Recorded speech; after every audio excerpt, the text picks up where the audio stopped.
लेकिन उससे पहले हमें जानना होगा कार्तीय गुणन के बारे में। इस अपरिमित आप जानते ही हो, जिसमें अवयवों की संख्या अनिश्चित होती है या अनंत होती है। प्यारे मित्रों, आज हम पढ़ेंगे एक्सरसाइज नंबर 2, 11th क्लास की एक्सरसाइज नंबर 2 है संबंध एवं फलन। ओके, तो संबंध और फलन एक्सरसाइज का नाम है, तो पहले इनके बारे में जान लेते हैं थोड़ा सा। अभी डिटेल से तो इनके बारे में नहीं जान पाएंगे, क्योंकि उससे पहले जो टॉपिक पढ़ना है वो 2.1 में वो ज़रूरी होगा। ओके, तो वैसे मोटे तौर पर जान लीजिए कि संबंध होता क्या है। ओके, तो संबंध देखो अपनी डेली लाइफ में भी होते हैं, अपनी फैमिली में भी होते हैं, रिश्तेदारों में होते हैं, वैसा ही कुछ है और कुछ भी नहीं है। यहाँ पर कुछ संख्याओं के बारे में होगा, कुछ बीजीय फलन होंगे या कुछ अल्फाबेट्स होंगे, है ना, ऐसा कुछ। तो संबंध जैसे दो लोगों के बीच में संबंध है, तो जैसे एक आदमी एक बच्चे का पिता है, ठीक है, वो उसका फादर है, तो ये रिश्ता एक तरफ से थोड़ी होता है, ये संबंध एक तरफ से नहीं होता, संबंध दोनों तरफ से होता है। तो वो लड़का, वो बच्चा भी उस आदमी का कुछ ना कुछ लगता है, ठीक है। तो एक लड़की किसी लड़के की अगर बहन लगती है, तो वो लड़का भी उस लड़की का कुछ ना कुछ लगता है, वो उसका भाई लगेगा। तो ऐसा ही कुछ है, यहाँ पर दो अवयवों के बीच में कोई ना कोई एक संबंध होगा। ओके, लेकिन उससे पहले हमें जानना होगा कार्तीय गुणन के बारे में। ये संबंध कैसे निरूपित करते हैं, कैसे उनके बीच में स्टैब्लिश करते हैं हम, उससे पहले हमें कार्तीय गुणन के बारे में जानना होगा। तो कार्तीय गुणन होता क्या है, क्यों? क्योंकि संबंध के लिए हमें दो, पहले हम बात कर चुके हैं कि दो संख्याओं या दो अवयव जो भी हैं उनके बीच में चाहिए। तो संबंध के लिए दो संख्याएं, दो अवयव होने चाहिए। तो यहां पर हम पहले पढ़ेंगे कार्तीय गुणन के बारे में। तो कार्तीय गुणन क्या है? कार्तीय गुणन है जैसे यदि a बराबर हमें दे रखा है 1 2 और b बराबर हमें दे रखा है ABC। ओके, बिल्कुल इजी से लैंग्वेज में मैंने पहले ही कहा, अपनी स्ट्रेटेजी क्या रही है हमेशा से कि पहले इसको समझना है। आपको पहले ही पता है, मैं शुरू की क्लास से कह रहा हूं कि होता है नहीं, क्यों होता है, कैसे होता है, यही क्यों होता है, वो प्लानिंग होती है अपनी, वो जानना है अपने को, ठीक है। तो हमें परिभाषा बाद में जाननी है, पहले ये जानना है ये कार्तीय गुणन होता क्या है, परिभाषा अपने आप ही बन जाएगी। ओके, तो a और b का कार्तीय गुणन तब a तथा b का कार्तीय गुणन, एक तो होता है a क्रॉस b, a गुणा b, और एक होता है b क्रॉस a, b गुणा a, ठीक है। तो a गुणा b ये कर रहे हैं हम पहले, तो a पहले लिखा है तो समुच्चय a को ही पहले लिखा जाएगा, अगर b को पहले लिख रहे हैं तो समुच्चय b को पहले लिखा जाएगा। यहां पर a को पहले लिख रहे हैं, b को बाद में, तो समुच्चय a के अवयवों को पहले लिखिए, 1 2 गुणा a b c। अब देखिए कार्तीय गुणन में क्या होता है, यहां पर बनते हैं क्रमित युग्म। क्या बनते हैं? क्रमित युग्म। अब नाम से पता चला है क्रमित युग्म, युग्म मतलब जोड़ा बनेगा। अब क्रमित मतलब जहां पर क्रम का महत्व होता है, जहां पर क्रम से मतलब है, वो क्रमित युग्म बनेगा। ऐसा युग्म जहां पर क्रम का मतलब हो, ठीक है। तो यहां पर एक को पहले लिखा है, तो प्रत्येक क्रमित युग्म में एक के अवयव पहले लिखे जाएंगे, और वो कैसे लिखे जाएंगे, ये प्रत्येक अवयव के साथ एक संबंध बनाएगा, ठीक है, एक इसके साथ एक जोड़ा बनाएगा। कैसे? देखिए, एक a एक b ये, ओके। फिर दो का प्रत्येक के साथ होगा, तो देखिए 2a 2b 2c, इस तरह से बनते हैं ये क्रमित युग्म। ओके, अब यदि हम b क्रॉस ए बनाए, b गुणा ए बनाए, तो देखिए b पहले लिखा जाएगा, a b c गुणा 1 2, तो इसमें वही पहले a दोनों के साथ, तो a1 a2, फिर b दोनों के साथ b1 b2, फिर c दोनों के साथ c1 C2। ओके, इस तरह से बनते हैं। अब देखिए कुछ इनमें से जो निष्कर्ष निकलते हैं उनके बारे में हम बात कर लेते हैं। पहली बात तो ये कि हम जानते हैं कि किसी भी समुच्चय में अवयवों के क्रम का कोई महत्व नहीं होता। तो मेरे भाई A1 और B1 और C1 बना सकते हो, बाद में A2 B2 C2 भी लिख सकते हो। तो ऐसे लिखा है तो ऐसे ऐसे और ऐसे, इनको पहले लिख लो, इनको बाद में लिख लो, कैसे भी लिख सकते हो आप, कोई फर्क नहीं पड़ता। ओके, दूसरी बात, अच्छा पहले परिभाषा की बात कर लेते हैं, इसके बाद हम निष्कर्षों पर पहुंचेंगे। तो दो समुच्चयों A तथा B, दो समुच्चयों, मैं जो बोल रहा हूं वो लिख लेनी है आपको, ठीक है। दो समुच्चयों A तथा B का कार्तीय गुणन A गुणा B, दो समुच्चयों A तथा B का कार्तीय गुणन A गुणा B उन क्रमित युग्मों का समुच्चय है जिनमें, उन क्रमित युग्मों का समुच्चय है जिनमें प्रथम घटक कैपिटल A से और द्वितीय घटक कैपिटल B से लिया जाता है। अर्थात ये तो हो गई परिभाषा और इस समुच्चय के रूप में, अर्थात A गुणा B बराबर कोई भी स्मॉल a और स्मॉल b अगर क्रमित युग्म में बनता है तो स्मॉल a तो कैपिटल A में से लिया जाएगा और स्मॉल b कैपिटल B में से लिया जाएगा। इस तरह से हमें एक क्रमित युग्म प्राप्त होता है जिसमें प्रथम घटक x घटक को व्यक्त करता है और द्वितीय घटक y को व्यक्त करता है। आप पहले से जानते हो ये बात। ओके, अब देखिए इसमें से कुछ निष्कर्ष निकलते हैं। निष्कर्ष ये है पहला, मैं जो भी बोलता जा रहा हूं वो आपको लिख लेना है। ओके, तो निष्कर्ष ये है पहला कि दोनों समुच्चयों में से कोई भी एक, लिखते जाना इनको, दोनों समुच्चयों में से कोई भी एक समुच्चय रिक्त समुच्चय है। तो अब दोनों भी हो सकते हैं, ठीक है। दोनों समुच्चय में से कोई भी एक या दोनों समुच्चय रिक्त समुच्चय हैं तो इनका कार्तीय गुणन भी एक रिक्त समुच्चय होगा। अर्थात यदि a बराबर 5 हो और b बराबर हमें दे रखा है कुछ भी मान लो, 1 2 मान लो, ओके, तो a गुणा b बराबर, अब 5 को क्या लिख सकते हैं, रिक्त समुच्चय, तो ये ऐसे लिख देंगे 1 2, तो क्या बन जाएगा, यही बनेगा भाई, 5 बनेगा। ओके, ये है अपने पास एक निष्कर्ष। दूसरा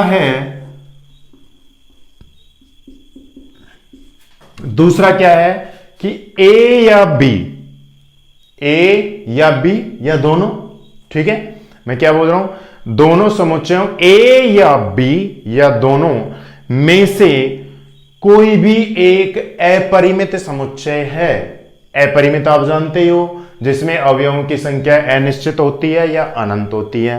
तो A या B दोनों में से कोई भी एक या दोनों, ओके, A या B में से कोई भी एक या दोनों अपरिमित समुच्चय है तो इनका कार्तीय गुणन A गुणा B भी एक अपरिमित समुच्चय होगा। ओके, जैसे देख लो ना भाई, मान लो थोड़ी देर के लिए कि a बराबर तो हमने 1 2 ही लिया, बिल्कुल छोटा सा मान लो, ठीक है, और b बराबर हमने ले लिया a b c dash dash dash. अब a गुणा b बनाइए भाई, 1 गुणा b, 1 2 a b c। अब कितनों के साथ बनाओगे, इसमें अवयवों की संख्या पता ही नहीं है कितनी है, तो ये किस किस के साथ जोड़ी बनाएगा, आगे तक डैश डैश डैश चलता ही रहेगा, तो भाई इसमें भी क्या आ जाएगा, अनंत आ जाएंगे। ओके, अब देखिए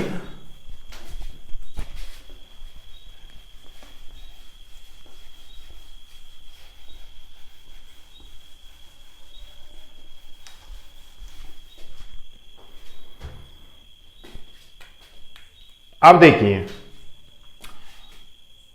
तीसरा निष्कर्ष क्या निकल के आता है कि यदि ए में अवयवों की संख्या p है और b में अवयवों की संख्या q है, तो भाई यहां से ही पता चल रहा है वो।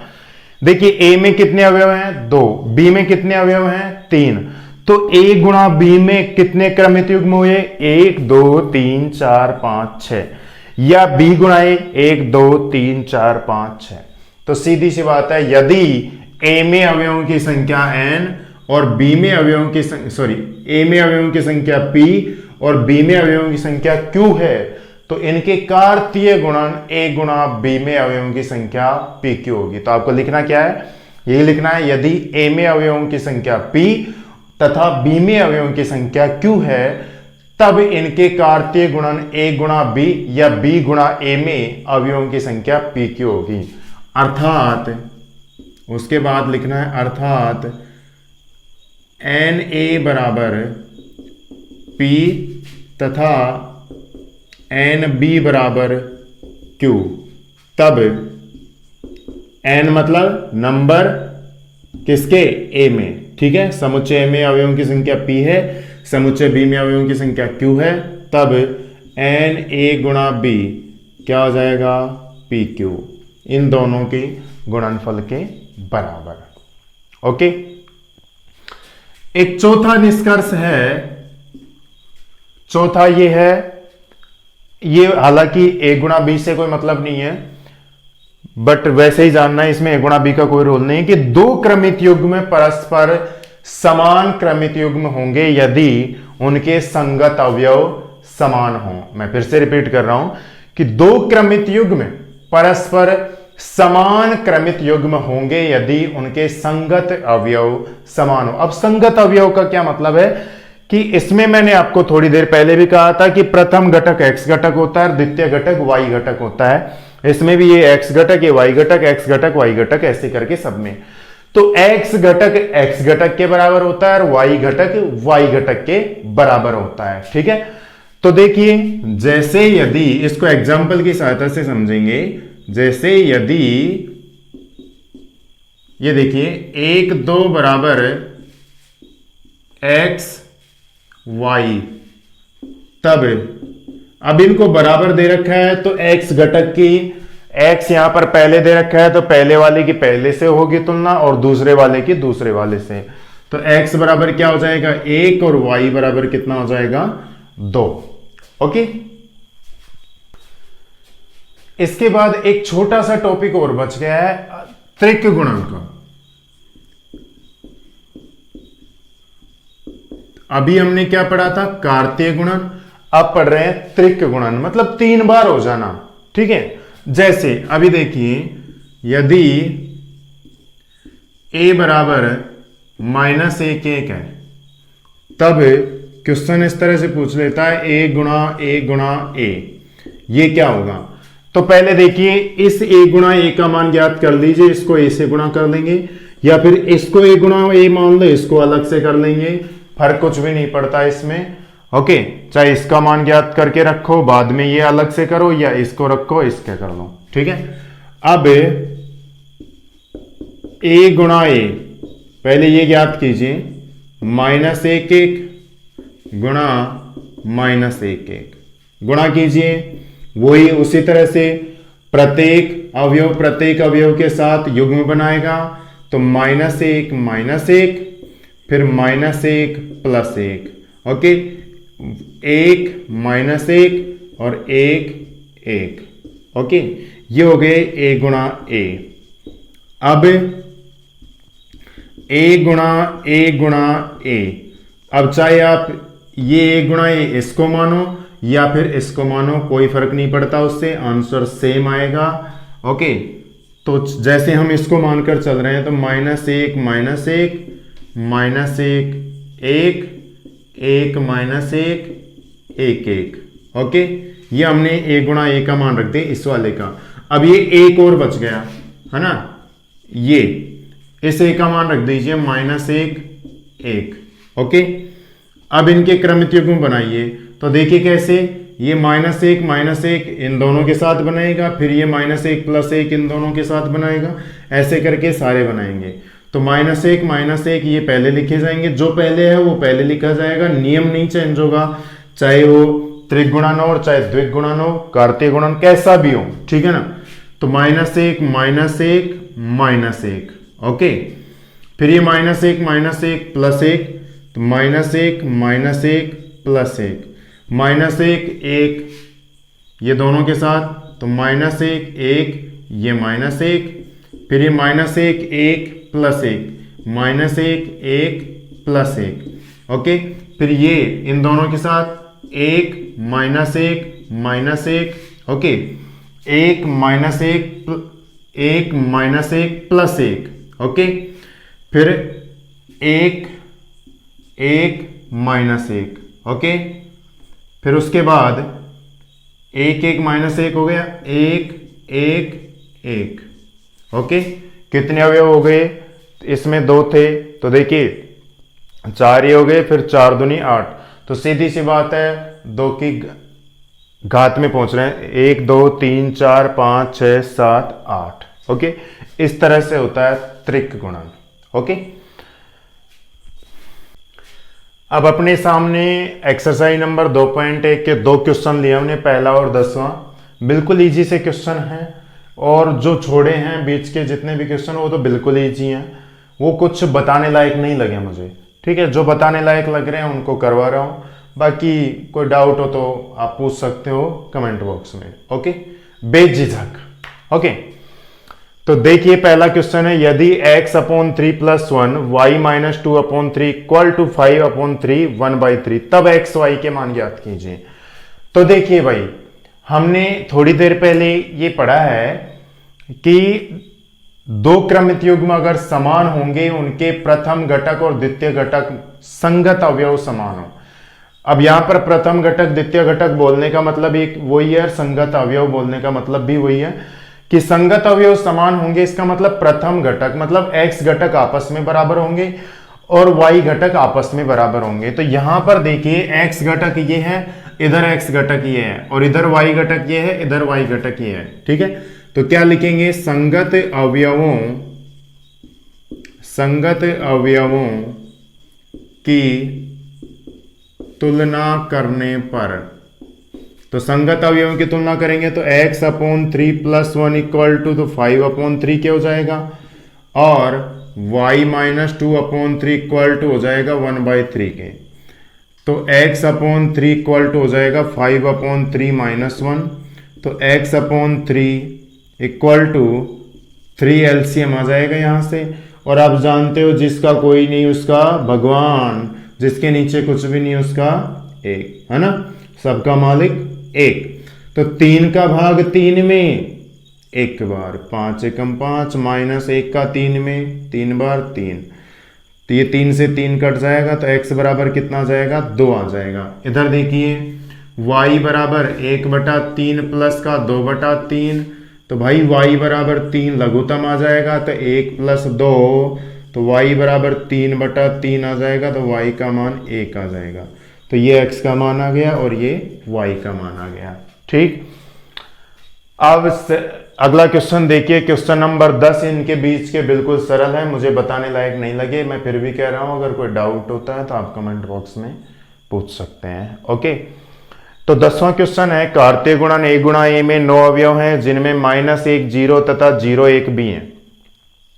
अब सीधी सी बात है, देखो भाई a गुणा a में 9 अवयव हैं, इसका मतलब a में कितने अवयव होंगे, ये जितने भी अवयव होते हैं इन दोनों अवयवों के गुणनफल के बराबर ही होते हैं। अभी बात कर रहे थे हम कि अगर a में p अवयव हैं, b में q अवयव हैं, तो a गुणा b में pq अवयव होंगे, ठीक है, या b गुणा a में भी pq ही होंगे।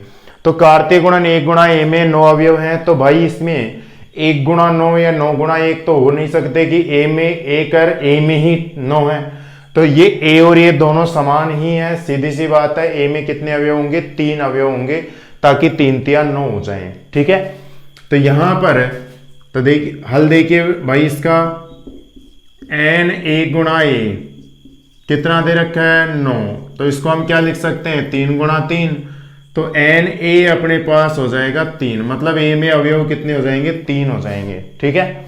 अब देखिए यहां पर a गुणा ए, आगे पढ़िए क्वेश्चन को, a गुणा ए में हमें क्या दे रखा है कि जिनमें -1 0 और 0 1 भी है, तो -1 0 और 0 1 भी है, और आगे डैश डैश डैश, आगे कितने अवयव होंगे 9 अवयव, और कितने अवयव होंगे 9, तो भाई 2 अवयव तो ये हो गए, 7 अवयव और बचेंगे, टोटल 9 अवयव हैं। ठीक, अब देखिए पूछा क्या है, समुच्चय ए ज्ञात कीजिए। तो ये जो प्रथम घटक होते हैं वो प्रथम में से होते हैं, जो द्वितीय घटक होते हैं वो द्वितीय में से, ये द्वितीय रहा। तो -1 एक का अवयव होगा, तो implies that -1 element of capital A, और ये 0 भी किसका होगा, ए का होगा, 0 भी ए का अवयव हो जाएगा। ठीक, अब ये 0 इस ए का होगा, भाई ये -1 और 0 तो इसके हो गए, ये 0 इसका हो गया, तो 0 को लिखने की जरूरत नहीं है, क्योंकि ये ए और ये ए, अरे कोई खुद से भी अलग हो सकता है क्या, ये ए और ये ए एक ही बात है। ठीक है, तो ये 0 है ना, ये इसमें आ गया, तो ये 0, ये वाला 0 इसमें आ गया, तो ये 0 इसमें लिखने की कोई जरूरत नहीं है, क्योंकि ये भी 0 और ए ही है। तो ये सेकंड ले लीजिए, 1 ए का अवयव है, तो यहां पर 1 नहीं आ रहा, तो 1 एलिमेंट ऑफ कैपिटल ए। तो भाई ए में कितने अवयव थे, 3, तो 3 अवयव हो गए कि नहीं, अतः अपने पास ए में अवयव हो गए -1 0 1। ओके ओके, तो अब इसने क्या पूछा है, समुच्चय ए ज्ञात कीजिए तथा a गुणा ए के शेष अवयव भी ज्ञात कीजिए। तो भाई समुच्चय ए तो हमने ज्ञात कर लिया, तब a गुणा ए ज्ञात कर लीजिए, a गुणा ए, तो -1 0 1 गुणा -1 0 1। ओके, कर दीजिए गुणा, -1 के साथ -1 -1 0 के साथ -1 0 -1 +1 के साथ -1 +1। अब 0 की बारी आई, 0 -1 के साथ 0 -1 0 0 के साथ 0 1 के साथ। ओके, 1 तीनों के साथ 1 -1 1 0 और 1 +1। ओके, तो ये हो गई भाई इसमें 9 अवयव, 1 2 3 4 5 6 7 8 9। ओके, तो इस एक्सरसाइज में तो भाई इतना ही है। मैं फिर से कह रहा हूं, अगर कोई डाउट होता है किसी एग्जाम्पल में या किसी भी क्वेश्चन में, तो आप बेझिझक कमेंट बॉक्स में पूछ सकते हैं। ओके, तो आज की क्लास में इतना ही, बाकी नेक्स्ट क्लास में। जय हिंद, जय भारत।